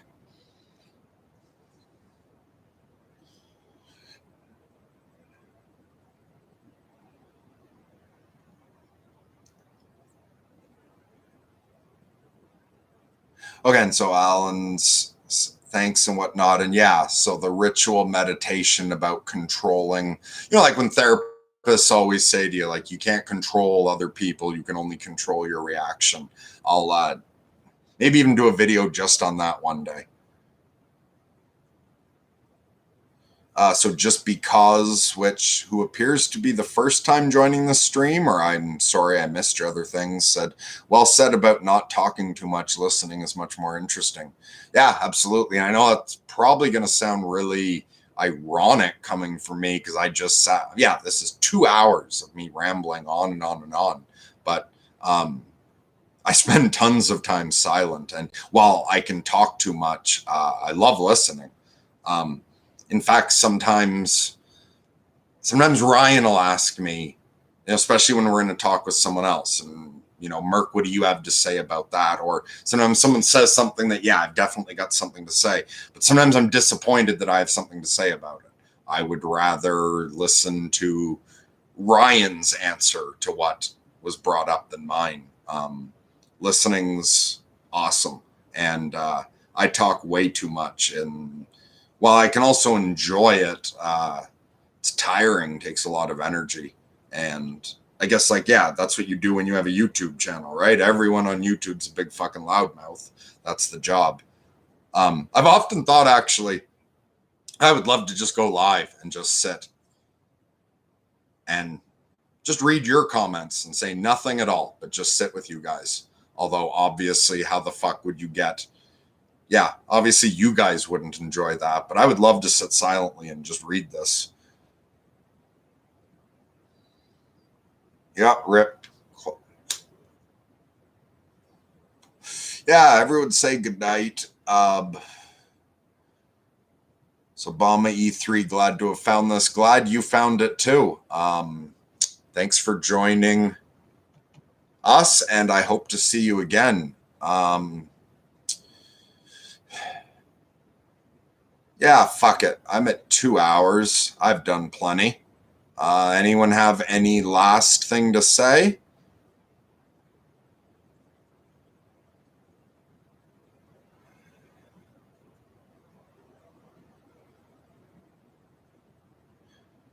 All right. Well, thank you all for joining me. I see there's still 11 of you here with me this late at night. I hope you found something useful or enjoyable. Oh, wait. Okay. Andrew's saying, is it cool if I do a stream after? Yeah, if you're saying you have something you want to tell people, I'm not sure if you're asking to come on with me or if you just want to go alone. I think I'm pretty tired, but if you mean that you have something you want to say and you want to pop on, absolutely. So, yeah, what I'm going to do, nobody else, I think, had anything too important. So I'll take that as the last thing I was waiting for. So yeah, I'm going to shut this down now. And if you want, we can talk for a minute over on Messenger. So thank you all for joining me. Happy full moon to everyone. And yeah, I'll do my best to stick to this. Every full moon, I'll come on at whichever midnight is closest to the full moon. So thanks for joining me. Lunatic love to all, and I will see you next full moon.